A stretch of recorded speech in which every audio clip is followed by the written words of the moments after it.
ஒரு பொல்லாத லூசிபரி நாளையை பார்க்க, ஒரு லூசிபரி நாளையை பார்க்க. வா வா எல்லாம் ஜோ பண்ணிட்டு லூசிபரி நாளை, லூசிபரி நாளை, லூசிபரி நாளை தற்கொலை எண்ணங்களை கொண்டு போய் வேதனை பண்ணுகிற லூசிபரி நாளை அப்பப்ப நடிச்சுக்கிட்டு அப்பப்ப வேதனை பண்ணிட்டு கொண்டிருக்கிறார். பலவிதமான பாவங்கள், பலவிதமான கற்கள் உலகத்தில் இருக்கிறது. பாவ கட்டினால வந்த இந்த லூசிபரி நாளை இந்த நிமிஷத்துல வெளியவா, எல்லாம் ஜோ பண்ணிட்டு லூசிபரி நாளை வெளியவா. அக்கினி எல்லாம் ஜோ பண்ணிட்டு லூசிபரி நாளை கொஞ்சம் கலப்பது கொஞ்சம் கஷ்டம். எல்லாம் ஜோ பண்ணிட்டு பலவிதமான பாவ கற்பு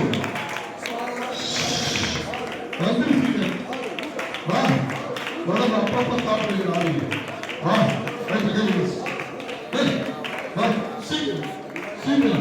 சீக்கிரம் விடாதீங்க சிஸ்டர். வெளியே வா உடம்பு கடிச்சு சாப்பிடாதீங்க. வெளியே வா சிஸ்டர், வாங்க. அவங்க பாப்பாவோட அம்மா வாங்க. உங்களுடைய ஆவியின் கிரியை அரை கண்ண மூடு.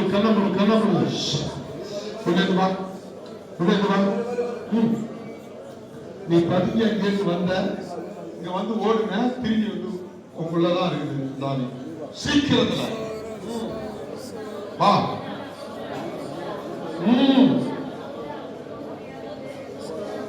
கை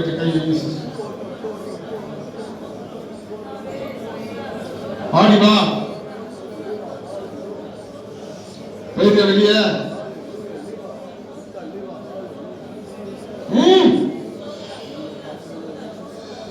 சொல்லு போயிட்டியா? ஓ சொல்லு சொல்லு போயிட்டியா? சொல்லு எவ்வளவு நாளா இருக்கா? சொல்லு. கிளி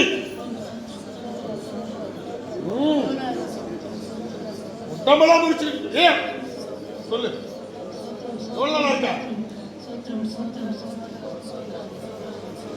லூசிபரின் கட்டு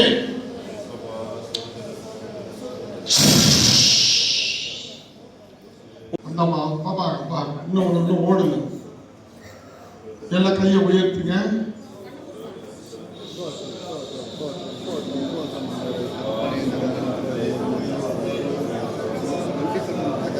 சில பாவக்கட்டு இருக்குமா ரோகிணி, புரியுதா?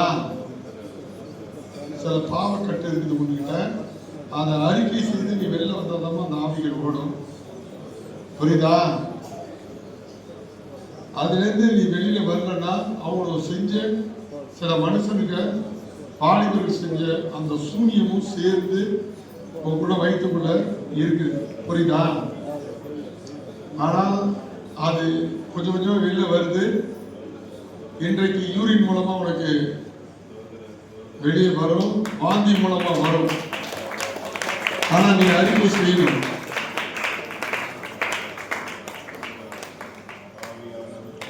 ஒரு ஊர் விட்டு ஒரு ஊர் போறதுக்கு பாருமா, ஒரு ஊர் விட்டு இன்னொரு ஊர் போறதுக்கு ஒரு மனுஷன் நீ பைசா வாங்கின, அந்த பைசாவில் சில வசிய ஆவி இருந்துச்சு. அந்த வசியம்தான் இன்னைக்கு உன் குடும்பத்தை ஆட்டிக்கிட்டு இருக்குது. அது மட்டும் கிடையாது, பல காரணங்கள் அது ஒன்று. நீ அதெல்லாம் பாவரிக்கை பண்ண வேண்டும். சில நேரங்களில் உலக ஆசையில் விழுந்து கிடக்க அதை வெளியில் எடுக்கணும். இப்ப பாரு, உன் கையில ஒரு எரிச்சல் வரும். தெரியுதா? தெரியுதா? அந்த எரிச்சு வெளியே இருக்கு பாருங்க. கை விட்டு வெளியே இருக்கு பாரு. வெளியே. இப்ப கை எரிச்சல் நின்று போச்சா? தொடர்ந்து ஆண்டவரின் கரங்களை கட்டினார். மகிமைப்படுத்துங்க. இப்பொழுது நீ தொடர்ந்து ஜெபிக்கணும்.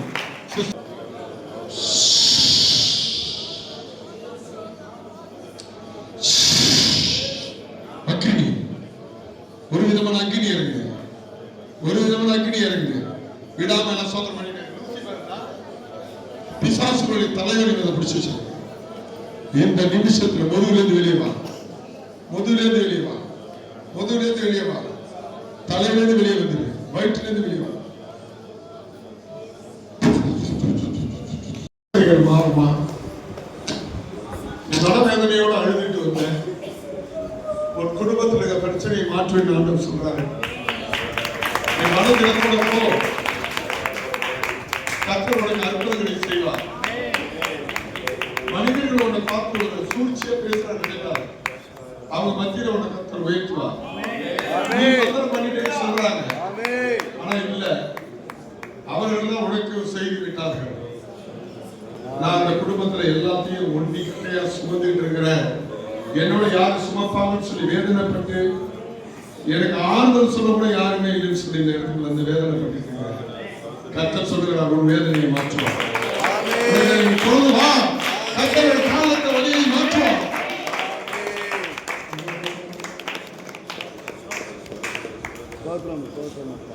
தொழில் போட்டியில தான் உனக்கு செஞ்சிருக்கிறாங்க. என் கணவன் மேலாம் எந்த வித நம்பிக்கையோட அந்த அளவு இல்லை. சும்மா கூட்டதுனால வந்து அவ்வளவுதான். உன் பேர் என்னப்பா? என்ன வேலை செய்வீங்க?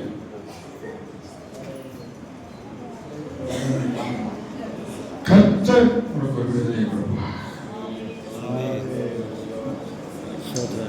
தொடர்ந்து நீ சொல்.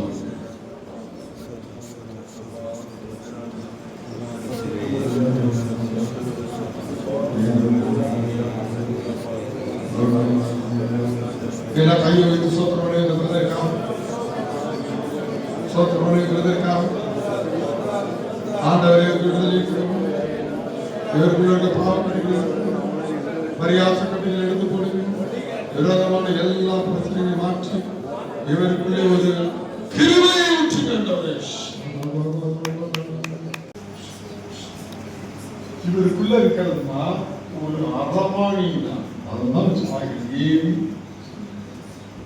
மனக்குழப்பம், வேலைக்கு போகக்கூடாது. இதுக்கு அடுத்து இவருக்குள்ள 3 வருஷமா அப்படியே சிகிச்சைக்கிட்டு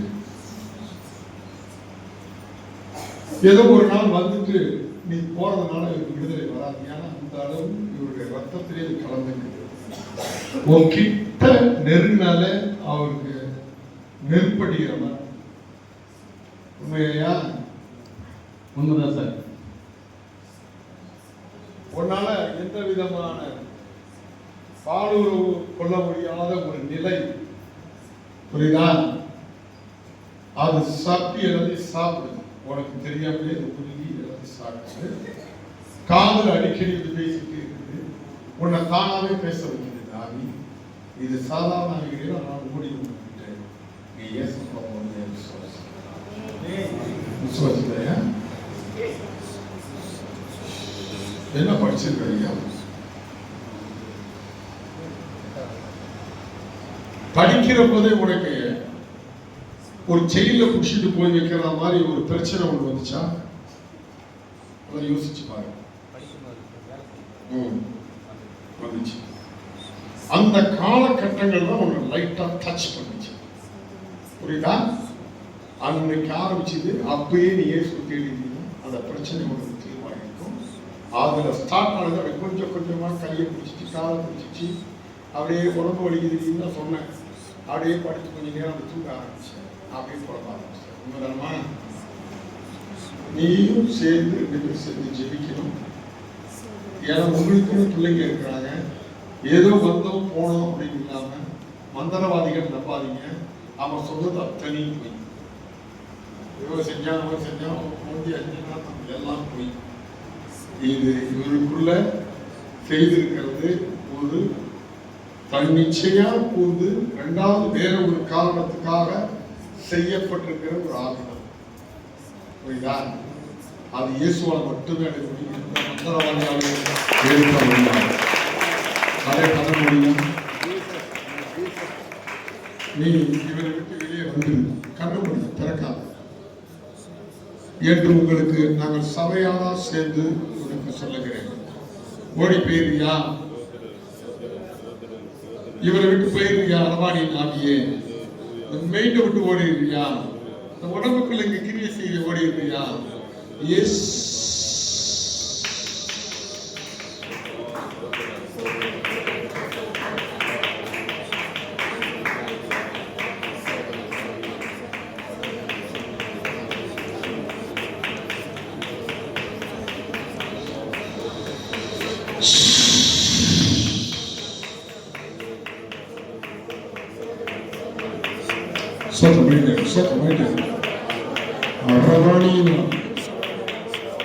அபிரவாணியின் கட்டை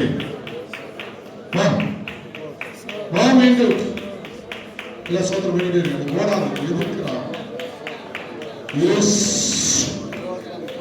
எஸ் எஸ் எஸ் எஸ்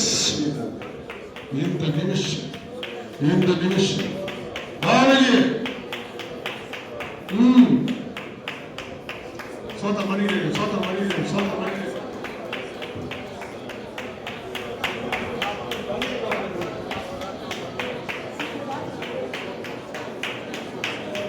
தாய்க்கு நடிக்காம ஏதாவது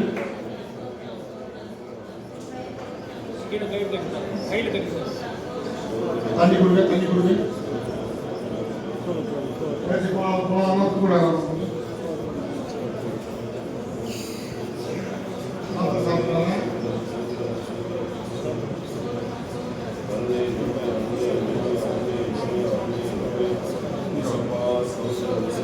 எல்லாம் கையை உயர்த்துங்க.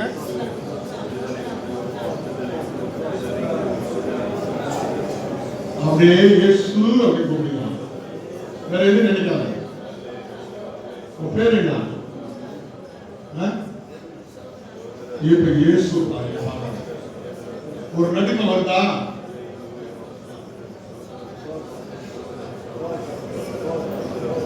வானத்துக்கும் பூமிக்குமான யெகோவா தேவனே, இந்த ஏழு மலைக்குள்ள இருக்கிற அந்த அரமானியை நாங்கள் ஓட்ட உன்னால மட்டும்தான் முடியும்.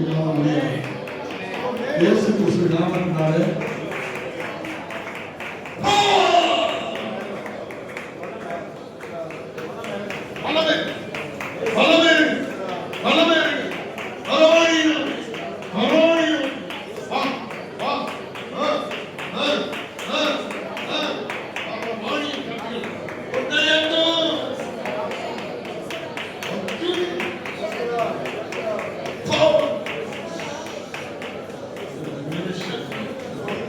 இந்த நிமிஷத்திலே இயேசுவின் நல்ல கையை உயர்த்துங்க.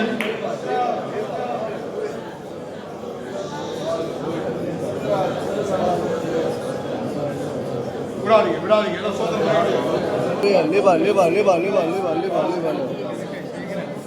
ஹalleluya leba hamda leba hallelujah leba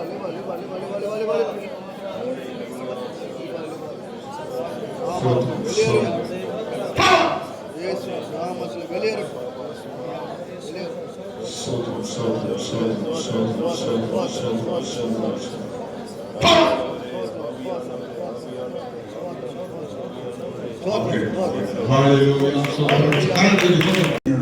வைராக்கியம் வேணும். எல்லாத்துலையும் என்ன பண்ணோம்?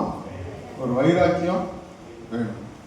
இந்த மத்தேயு 1:18-19 வந்து பார்த்தீங்க அப்படின்னு சொன்னீங்கன்னா, மரியாதை பற்றி அதில் எழுதப்பட்டிருக்கு. மரியாதை வந்து ஒரு வாலிப பிள்ளையா இருக்கிறாங்க.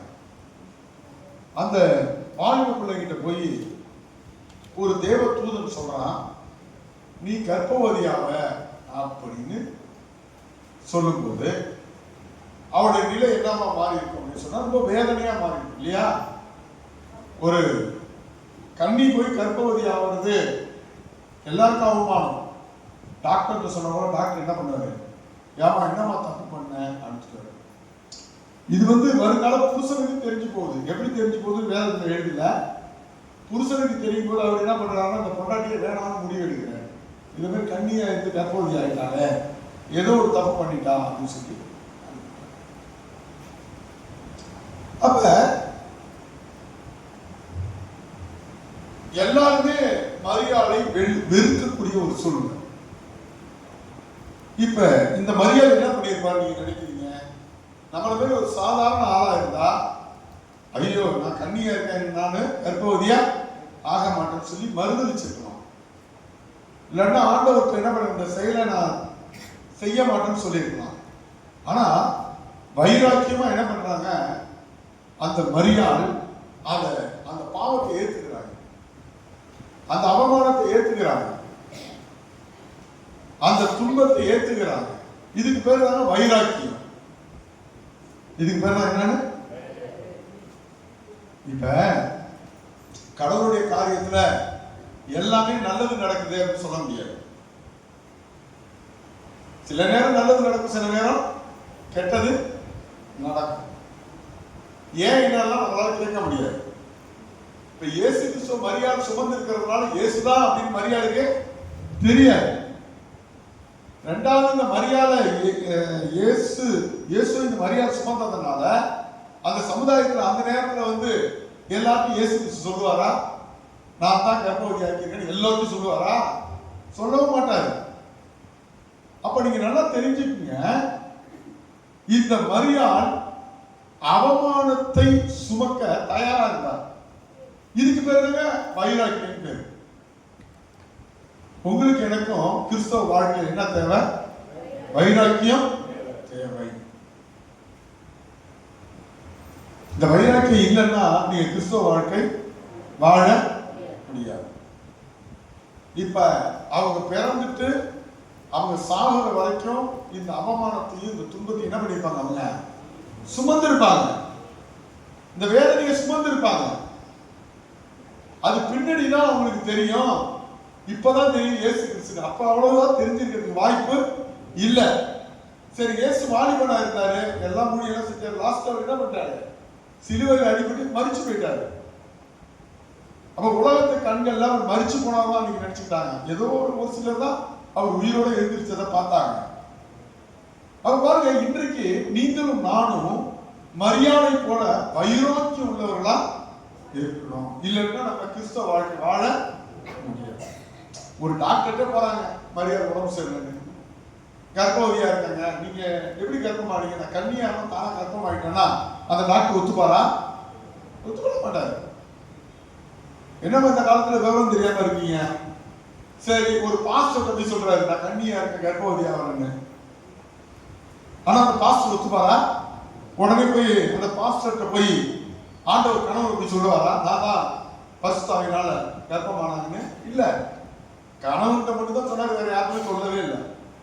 அப்ப பாருங்க, இந்த அவமானங்களை எல்லாம் இந்த மரியாள் சுமந்து கொண்டதுனாலதான் இறுதியிலே அவள் மரியாளாய் மாறினாள், பாக்கியவதியாய் மாறினாள். பாருங்க, நம்ம சர்ச்சில் கூட ஆசீர்வாதத்துக்காக ஜெபம் பண்ணுவோம். ஒரு காரோ ஒரு வண்டியை வாங்கிட்டாங்க தான் நம்ம பார்க்க முடியுமானா, ஒன்றுட்டு ஒரு நாள் அவன் பார்க்கலாம். அப்புறம் 11 மணி 12 மணிக்கு அவன் பார்க்கலாம். காசு உள்ளவங்க வீடு கட்டினா காசு பணம் உள்ளவங்களும் எப்பயாவது பார்க்கலாம். அப்புறம் கொஞ்சம் கொஞ்சமா என்ன பண்ணுவாங்க, சர்ச்சை விட்டு போயிடுவாங்க. இப்ப அவங்களாம் போயிட்டாங்க அப்படிங்கிற ஒரு மனசோர்வு நமக்குள்ள இருக்கும். இதை உங்களுக்கு தானே சொல்றேன். நீங்க நல்லா இருந்து, நல்லா ஜெபித்து, நல்ல வேதத்தை வாசித்து, நீங்க உண்மையா இருக்கும்போது உங்க வீட்டுக்காரர் சொல்றது சரி, உங்க ஜனங்க சொல்றது சரி, அதாவது சபையா சொன்னாலும் சரி, கர்த்தர் நீ வைராக்கியமா இருக்கிற அந்த சபையில கர்த்தர் நம்ம இருக்கிறோம். மரியாள் இந்த சபையில மரியாள் அவமானப்படுத்தப்பட்டார். உண்மையா? ஆண்டவரால் அவமானப்படுத்தப்பட்டார், ஜனங்களால் அவமானப்படுத்தார், புருஷனால அவமானப்படுத்தப்பட்டார். அங்க படிங்கன்னா 1:18-19 வாசிங்கன்னா, இயேசு கிறிஸ்து பிறந்த விவரமாவது அவருடைய தாயாகிய மரியாள்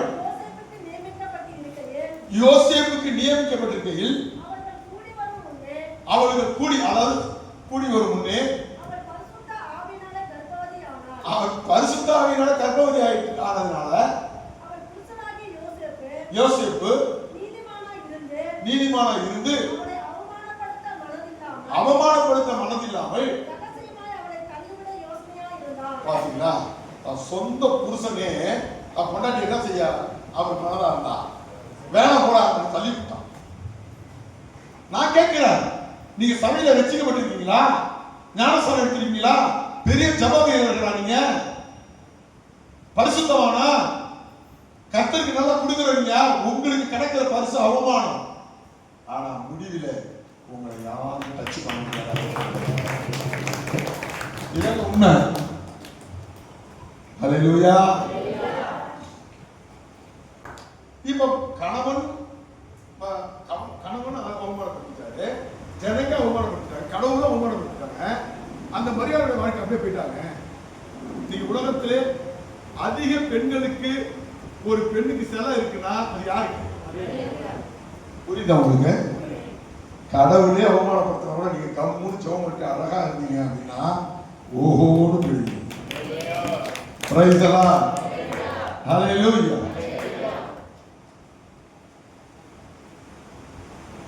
சரி, அடுத்த இடத்துக்கு வாங்க. யோசேப்பு 39ல 7லேருந்து 20 வரைக்கும் நீங்க படிக்கலாம். ஆதியாகமம் 39 7லேருந்து 20 வரைக்கும் வாசிக்கலாம். அப்படியே வரிசையா வாசிச்சு வாங்க. அதுல பாருங்க, அந்த யோசேப்பு கர்த்தருக்கு ரொம்ப பிரியமானவர். ஆனா சில நாள் சென்ற பின் கண் போட்டு என்னவா பாருங்க, அவர் யாரு? யோசேப்பு. நல்ல கவனமா கேளுங்க. இந்த யோசேப்பு கர்த்தருக்கு பிரியமானவனா பிரியம் இல்லாதவனா? பிரியமானவன், ஒழுக்கமானவன், உண்மையானவன். இப்ப இந்த யோசேப்புக்கு அந்த இடத்துல நடக்கிறது அவமானமா ஆசீர்வாதமா? ஏற்கனவே என்ன அவமானம் நடந்துச்சு? தாய் தப்ப திட்டினாங்களா? அடுத்தது சகோதரர் குழி வச்சுட்டு போட்டாங்களா? அடுத்தது அங்கிருந்து நாடு கடத்தப்பட்டானா? இப்ப ஒருத்தன் வீட்டுல வேலை செய்யும் போது அவங்க வீட்டுல இருக்கிற மனைவி நீ என்னோட தவறு செய்யும் சொல்றாங்க. ஆனா அவன் தவறு செஞ்சாலும் செய்யலையா? செஞ்சிருக்கலாம்ல. ஏன்னு கேளுங்களா? தவறு செய்யாம செய்யக்கூடாதா? அவன் தவறு கண்டிப்பா செய்யலாம். ஏன் தெரியுமா? இது வரைக்கும் கர்த்தர் எனக்கு என்ன செஞ்சாரு? ஏதாவது சொல்லுங்க. நான் உண்மையா இருந்தேன், தாய் தகப்பன் உண்மையா இருந்தா தாய் தகப்பன் என்னை திட்டி வச்சு விட்டாங்க.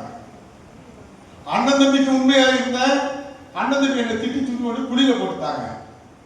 இந்த வீட்டுல நான் உண்மையா இருந்தேன், இந்த வீட்லயும் எனக்கு தொந்தரவு கொடுக்குறாங்க. இனி கடவுளும் வேணாம், ஒண்ணும் வேணாம், இந்த பொண்ணோட நான் தவறு செஞ்சுட்டு போறேன் போ அப்படின்னு அந்த யோசேப்பு ஒரு முடிவு எடுக்கலாமா எடுக்கக்கூடாது? சொல்லுங்க. ஏன்னா இது வரைக்கும் கடவுளுக்கு உண்மையா ஒரு பலனும் இல்ல. நீங்க கேக்குறீங்களா? காலையில ஒரு சின்ன புள்ள என்கிட்ட கேக்குது, நான் எல்லாம் செய்யறேன், இதனால எனக்கு என்ன பிரயோஜனம் அப்படின்னு ஒரு பாப்பா கேக்குது. இந்த கேள்வியில கேட்க கூடாது. நீங்க அறியாமையில கேட்கறீங்க. ஆனா அவனுக்கு பின்னாடி வர பிரயோஜனம் அவனுக்கு தெரியல. ஆனா வைராக்கியமா இருந்தா, தவறு செய்யாம வைராக்கியமா இருந்தா, நீங்கள் அது போனா பல வருஷம் கடவுள் உங்களுக்கு பல கஷ்டங்களை கொடுத்தாலும் நீங்க எப்படி இருக்கணும்? வைராக்கியமா இருக்கணும்.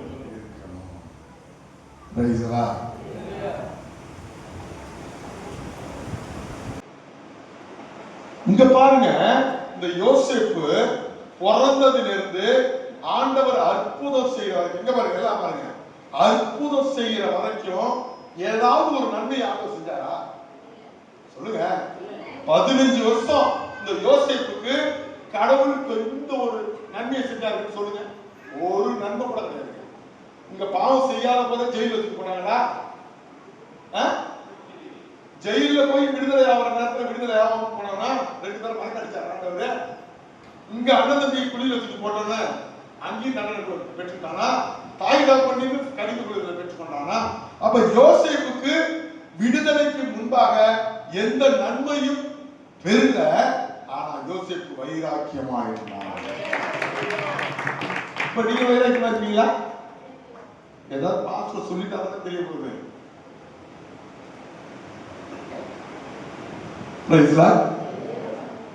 இல்லைங்க, வைராக்கியமா இருக்கணும். பாஸ்டர் உங்களை திட்டினாலும் கடவுளுக்கு வைராக்கியமா இருக்கணும்.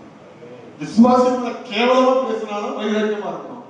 கர்த்தரே உன்னை ரொம்ப கேவலப்படுத்தி வச்சிருந்தாலும் நீ வைராக்கியமா ஒண்ணு. நான் சொல்லட்டுமா? லாசர் ஒருத்தர் இருந்தாலும் பேர் எழுதி பைபிள்ல. நம்மளாம் லாசர் லாசர் இருக்கோம். அவனை கர்த்தர் நல்லா வச்சிருந்தாரா கேவலப்படுத்தி வச்சிருந்தாரா? அவ கேவலப்படுத்துற நேரத்துல யார் மேல அவன் பிரியமா இருந்தான்?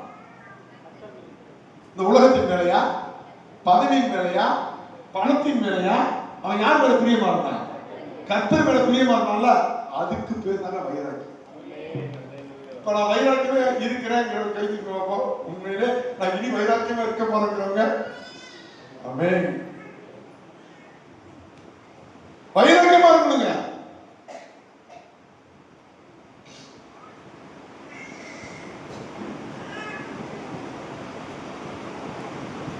இல்லைன்னா ஒண்ணுமே பண்ண முடியாது. இப்ப அதை படிக்கணும்.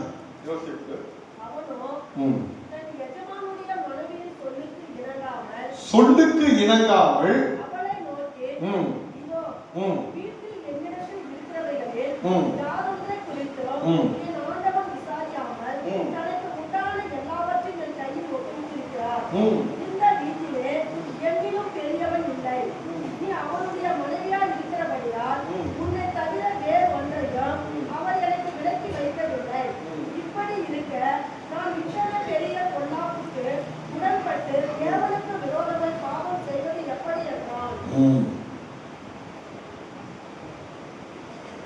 இப்ப அவன் பாவம் செஞ்சிருக்கலாம். எனக்கு கடவுள் ஒரு நன்மை செய்யலையே.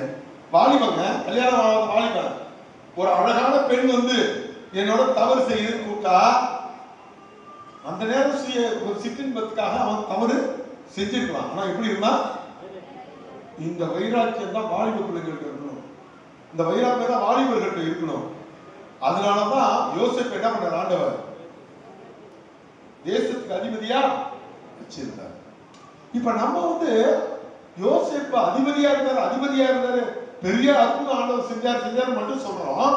ஆனால் அவன் வாழ்ந்த வாழ்க்கையை நம்ம வாழ்றோமாங்கிறதான் நம்ம இந்த நாள்ல பார்க்க வேண்டும்.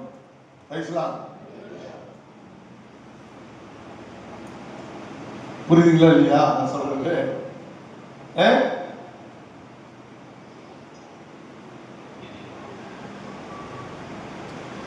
உங்கள எத்தனை பேர் இப்படி எல்லாம் வந்தா கூட நான் வைராக்கியமா இருப்பேன் அப்படிங்கிறது நம்மள எத்தனை பேர் இருக்கோம்?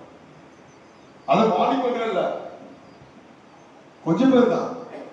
நிறைய பேர் இருக்க மாட்டாங்க. தவறு செஞ்சிருவாங்க, தவறி போயிடுவாங்க. ஒரு யோசேப்பா நீ மாறணும் அப்படின்னு சொன்னா, யோசேப்பு திடீர்னு சிறையிலிருந்து ஒரு ராஜாவா மாறலாம்ங்கிற வரலாறு உனக்கு தெரியறது உண்மையானா, நீ எப்படி இருக்கணும்?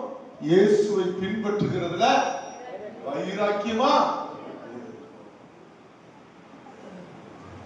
பாருங்க.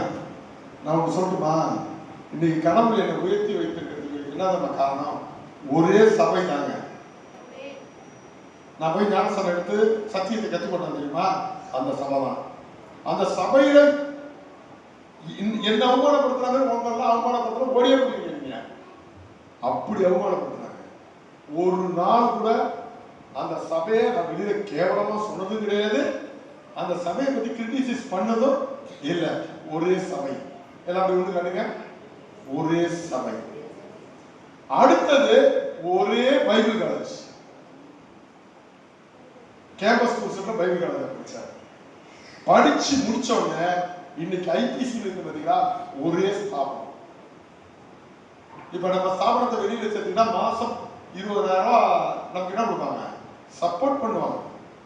இல்ல, ஒரே சபை, ஒரே ஸ்தாபனம், ஒரே பைபிள் காலேஜ். இப்ப இதுவெல்லாம் நான் இருந்தேன் அப்படின்னா எனக்கு எந்த அவமானங்களும் இருக்காது நீங்க நினைச்சீங்களா? இருக்கும். எல்லாத்தையும் சகித்து கொண்டாதான் கர்த்தர் உயர்ந்த ஒரு இடத்துக்கு எதிராக சொல்ற. சரி, அப்படியே இந்த ஊருக்கு வந்தேன். இந்த ஊரு விட்டு ஊரா அலைஞ்சேன். இதான் 20 வருஷமா இங்க வந்தாங்க. இதோட சரி, வேற எங்கேயும் கிளம்பல. என்ன அவமானப்படுத்தாங்க, விசுவாசிங்க எத்தனை பேரை அடிக்க வந்தாங்க, வெளிச்சனங்க எவ்வளவு பேர் அடிச்சாங்க, அவமானங்கள், துன்பங்கள், தொல்லைகள் எல்லாம் வந்தாலும் 20 வருஷம் இதே இடத்துல தாங்க.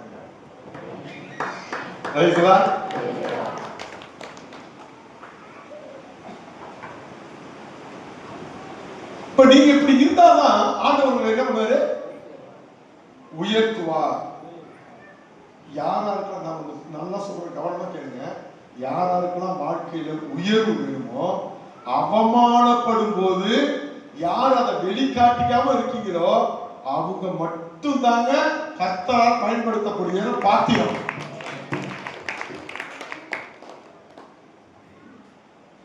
சிலவங்க சிரிக்க மாட்டாங்க, ஏங்க ஒரு அவமானம்.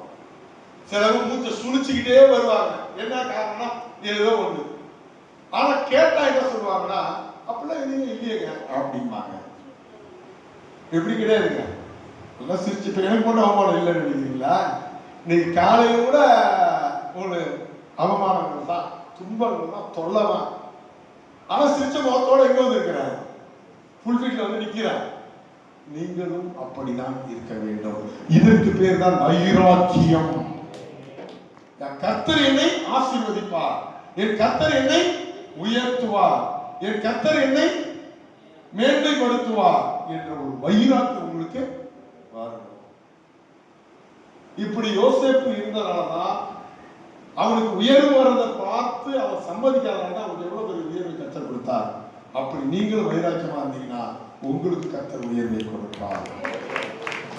சில அவமானங்களை நினைச்சு உடனே ரியாக்ஷன் பண்ணிடுறீங்க. நீங்க சில அவமானங்கள் வந்த உடனே சண்டை போடுறீங்க. சில அவமானங்கள் வந்த உடனே துள்ளி குதிக்கிறீங்க. சில அவமானம் வந்த உடனே அதுக்கு எதிர்வினையா ஏதாவது திட்டுறீங்க. அப்படி இருந்தா வைராக்கியம் உள்ளவங்க நீங்க கிடையாது. நீங்க பீஸ் போன பல்பு. நல்லாதான் ஒரு காலத்துல எரிஞ்சாங்க அந்த சிஸ்டர், இன்னைக்கு பீஸ் போயிட்டு அப்படின்னு சொல்லுவாங்கல்ல. அந்த பிரதர் நல்லாதான் எரிஞ்சாரு, ஆனா பீஸ் போயிட்டாரு. டப்பு டப்புன்னு பீஸ் போக கூடாது. சரி, டப்பு டப்புன்னு கோவம் வந்தா அது என்ன அவங்க எழுத பீஸ் ஆயிடும். இப்ப அவமானங்கள் வரும்போது, துன்பங்கள் வரும்போது, தொல்லைகள் வரும்போது நீங்க என்ன பண்ணலாம் சொல்லுங்க? சிரிச்ச முகத்தோட இருக்கணும். கோபம் வந்தாலும் பரவாயில்ல, மன்னிச்சிடும். ஆமென். யாராச்சும் வைராக்கியம் இப்ப கை தூக்குங்கோ. என்ன வந்தாலும் இயேசுக்கா வைராக்கியம் இருக்கு, கை தூக்குங்க. ஆமென். சரி, 1 ராஜாக்கள் 17:3 வாசிங்களா? எலியாவை பத்தி சொல்லுங்க.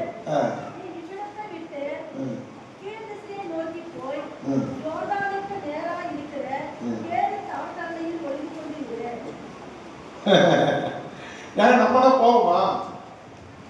இங்க பாருங்க, நம்மனா போவோமா? ஒரு உயர்ந்த இடத்துல கடவுள் உங்களை வச்சிருக்காரு. திடீர்னு கூப்பிட்டு ஆத்தாங்கரையில போய் படுத்துக்கடான்னா நம்ம போவோமா? போக மாட்டோம். ஏன் போக மாட்டோம்? உயர்ந்த இடத்துல நான் இருந்தேனே, என்ன ஆண்டவர் ராஜாவுக்கு முன்னாடி நிக்க வச்சாரு, எல்லாருக்கும் தீர்க்க தரிசனம் சொன்னாரு. இப்ப திடீர்னு போய் அக்காயில போய் ஆத்தாங்கரையில போய் படுத்துக்கிறாரு, ஆற்றங்கரையில. நான் போக மாட்டேன். ஆனா எலியா அப்படி சொல்லல. ஏன் சொல்லுங்கன்னு சொல்லுங்க.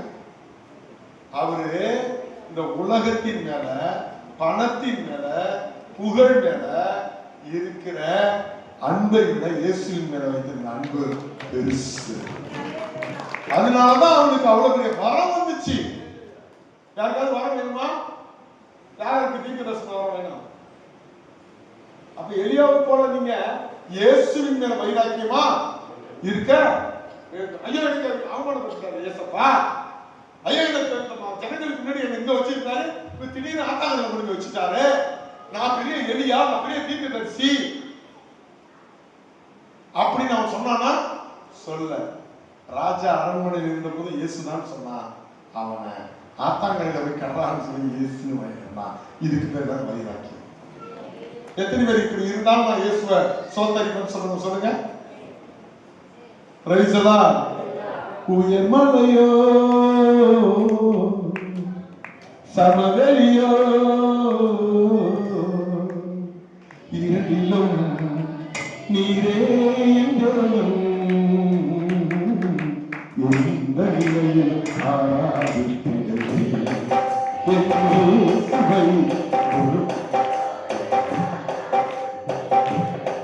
சொல்லுங்க.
கூட்டம் இருக்கும் போதும் பிரசங்கம் பண்ண வேண்டியது, கூட்டமே காத்தடிக்கும் போதும் பிரசங்கம் பண்ணிடலாம்.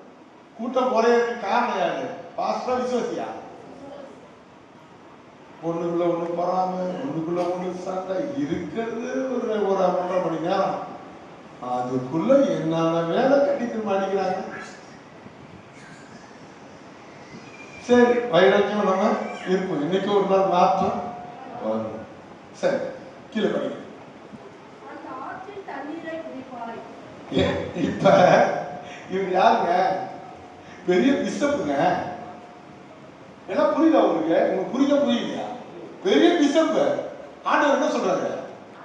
ஆத்துல இருக்க பீ தண்ணி விற்கிறான், கால் கழுவான், கக்கா கழுவான், குளிப்பான், அதுல அழுக்கி தச்சு விடுவான், யூரின் போவான், அந்த தண்ணியை விற்கிறாங்க. நீங்கள் நல்லா குடிப்போமா? சொல்றீங்க குடிக்க மாட்டோம். அதனால நம்மளாம் எலியா இல்லை. கேளுங்க, கை பிடிச்சுக்க. எலியாவா? எலியாவா? எலியாவை நாம எங்களுக்கு குடுக்குன்னு சொல்றீங்களா? ஆத்து தண்ணி குடிப்பீங்களா?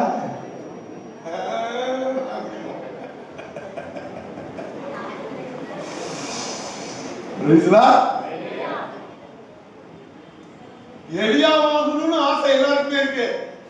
ஆமே. ஆத்து தண்ணியை குடிக்கணும்னு வைராக்கியம் இருக்காது இருக்கா? நெட்டின கழுவுன பணம் என்ன நான் கழுவணுமா?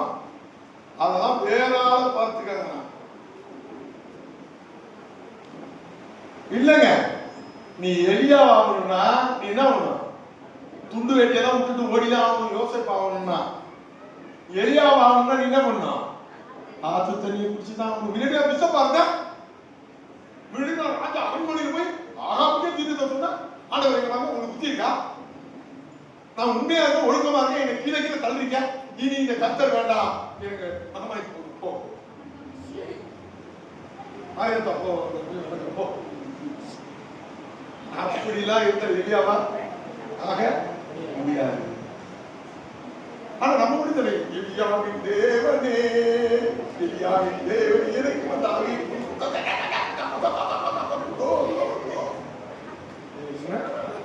உடனே நகை கட்டிக்கல போடுறது, உடனே பூவை போட்டு தூக்கி போடுறது, உடனே வெள்ளை சட்டை போட்டுட்டு டான்ஸ் ஆடுறது.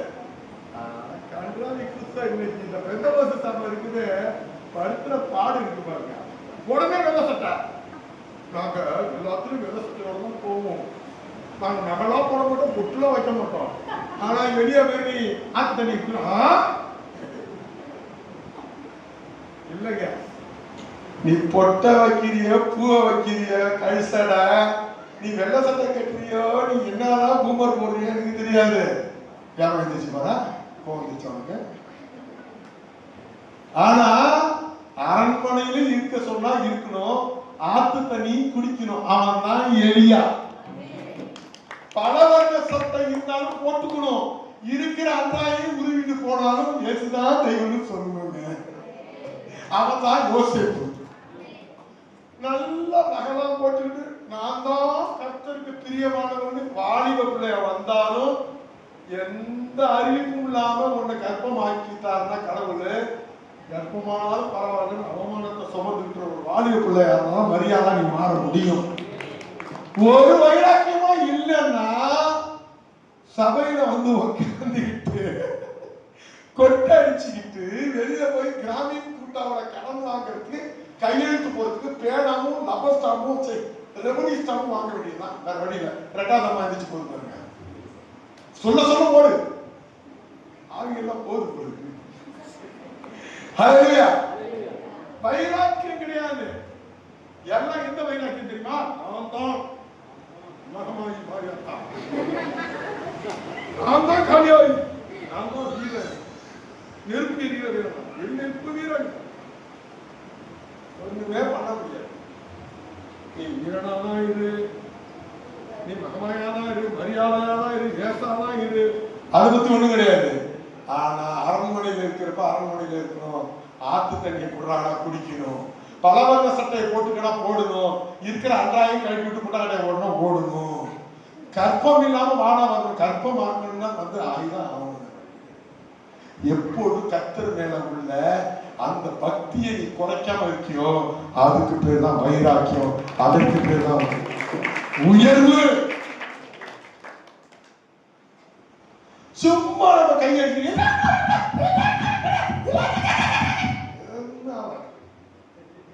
வாய்தான் கிழியும், உடம்புலதான் வேர்க்கும், பல்லு கடிச்சா பல்லு தேயும், வெள்ளை சட்டெல்லாம் வேர்த்து விரிவித்து வேர்வ நாத்தம் தான் வருமே தவிர பரிசுத்தாவின் நாத்தம் வராது. பல்லு வாய் நாத்தம் தான் வரும், பரிசுத்தாவி வராது. எப்ப வரும் வைராக்கியம்? சண்டை, ஒம்பு, மூச்சை சுழிச்சு வச்சுக்கிட்டு இருக்கிறது, மூச்சை கோண மாதிரி வச்சுக்கிறது, முடிய முடிச்சுக்கிறது. ஆவாது ராஜா, சீமான் சொல்ற மாதிரி ஆவாது ராஜா ஆவாது. கொஞ்சம் கஷ்டம் தான், வைராக்கியமா தான் இருந்தாகணும். சொல்றீங்க வாலிப பிள்ளைலாம் கொஞ்சம் வைராக்கியமா தான் இருந்தா. யாராவது இனிமேல் வைராக்கியமா இருக்கிறதுக்கு நினைக்கிறீங்களா? ஆத்து தண்ணி குடிக்க தயாரா இருக்கீங்களா? ஒருத்தர் கூட கை தூக்குறாங்க, லட்சுமி அம்மா தான் கை தூக்குறாங்க. லட்சுமி அம்மா கை தட்டுங்க எல்லாரும். ஆத்து தண்ணி குடிக்க தயாரா கை தூக்குறாங்க. பாக்கணும் ஆத்து தண்ணியா? ஆத்து தண்ணியை உன்னை குடிச்சிட்டு சொல்ல போறாரா? இல்லங்க, எலியாவை அப்படியே விமானமா மாத்தி கொண்டு போனாங்க. அவனை திரும்ப ராஜாக்களை உண்டு பண்ண வச்சாருங்க. யோர்தான் நதி அப்படியே அடிச்சா ரெண்டா பொழந்துச்சுங்க. ஆத்து தண்ணி குடிக்கிறவனை மட்டும் வைக்கிறதுக்கு கர்த்தர் கையாளாதவர் கிடையாது, அவர் தான் உயர்ந்தவர். உலகத்தின் கண்ணில் பெரும்பான்மை என்றால் அதிக பேர் நிற்பதே அவர் சொல்லும் கணக்கு. அப்பாவும் தம்பி பதிமனிதனாகினும் நீ துணை நிற்பதால் பெரும்பான்மை எனக்கு. ஆனா ஊரை சொன்னாலும் பாருங்கள் நிதானம் பிள்ளையெல்லாம் உனக்கு. ஆனா ஊரை சொன்னாலும் பாருங்கள் நிதானம் பிள்ளையெல்லாம் உனக்கு.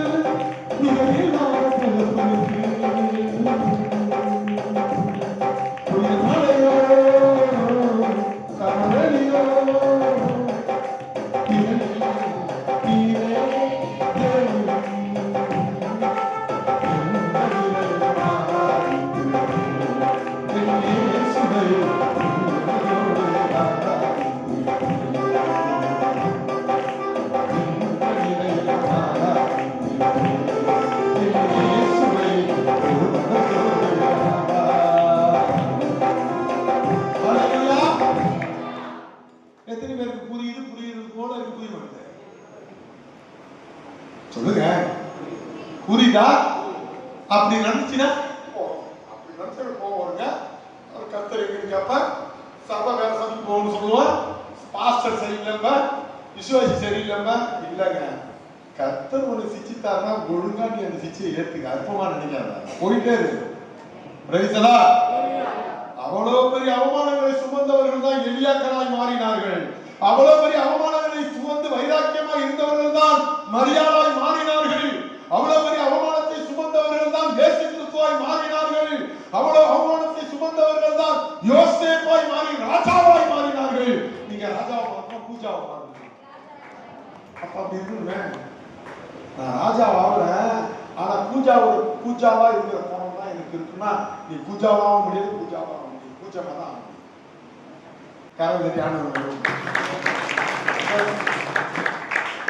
இப்ப உங்க வாழ்க்கை எப்படி ஓடிட்டு இருக்குது? இந்த பக்கம் இயேசு, இந்த பக்கம் உலகம், இந்த பக்கம் அம்மாயி, இந்த பக்கம் இயேசு, இந்த பக்கம் படம், இந்த பக்கம் பைபிள், இந்த பக்கம் கோபம், இந்த பக்கம் கோபம் படக்கூடாதுன்னு பிரசங்கம், இந்த பக்கம் பார்த்தா சிரிச்சுக்கிட்டு இருக்குன்னு இயேசு பார்க்கறது, இந்த பக்கம் பார்த்தா காளியம்மா மாதிரி வார்த்தை. இந்த பக்கம் பார்த்தா என்ன பண்ணுறது, ஜமங்கிறது. இங்க பார்த்தா கோபம் வர்றது, முறுமுறுக்கிறது. இப்படி ஊசலாடுனா என்ன ஆகுது?